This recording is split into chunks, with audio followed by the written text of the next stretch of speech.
So what? I threw the smooth rock into the darkness. You want me to just go up to Noah and scream at him? I yell at him all the time. Not gonna work, Mr. Smart. I'm not telling you just to yell at him. Like a shark, Oliver circled me. Once behind me, he put his hands on my shoulders and grinned in my ear. His touch was like ice. I'm telling you that you need to grow a spine, little girl, and be completely honest. All those thoughts in your head, all the ones I can see, say them all. Guilt hit my stomach like a train. I couldn't possibly tell Noah all those negative thoughts. He'd break. Don't you get all soft on me now, Linne. It's Linne. Linne! Fuck you. That's the spirit. He clapped me on the back, jolting me forward. Tripping over my feet, I clumsily face-planted into the ground.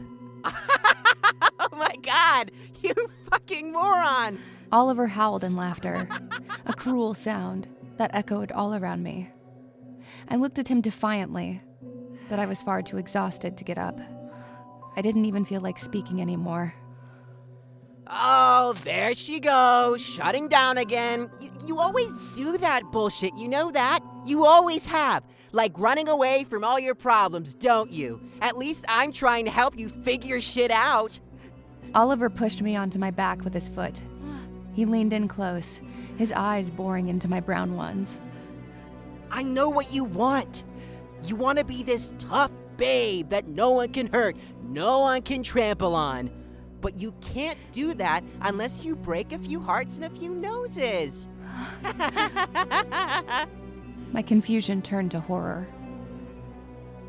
You want me to punch my brother? Oliver took a breath through a lopsided grin. No, don't! Our heads jolted up, peering into the darkness. Feet pounded rapidly into the ground, and I stared hard, my mouth slightly parted. Izzy came into view, waving her hands. My face fell. Please don't. Oliver's just being mean. I'm being realistic, Izzy. My view shifted past them and their debate. I strained my ears for something. Anything. I begged quietly. Please, Io. It can't be just these two, right? My gaze settled on Izzy. Was Io now her? I stood slowly. It felt like time was moving at a snail's pace as I approached her. She was far too engaged in her conversation, but I wasn't going to wait anymore. Izzy yelped as I took her hand softly in mine. Wide eyes stared at me. Izzy, Yes? who are you? Pardon? Are you Io? I shook my head. I mean, were you Io? Do you miss them? Badly. You mean it? Izzy's face softened. Oliver mimed hurling. I glared and flipped him off. He did the same. Please, Izzy, at least tell me where Io is. This is just way too... Izzy stepped aside, and with a bright smile, looked into the abyss. I followed her gaze. I held my breath. Soft footsteps. My ears honed in on the sound. A little, dim, blue figure emerged from the darkness, their hands clasped behind them, their thoughtful face looking passively at me. My heart leapt, and tears fell from my eyes. I ran forward as quickly as possible, only to fall to my knees in front of them. Why?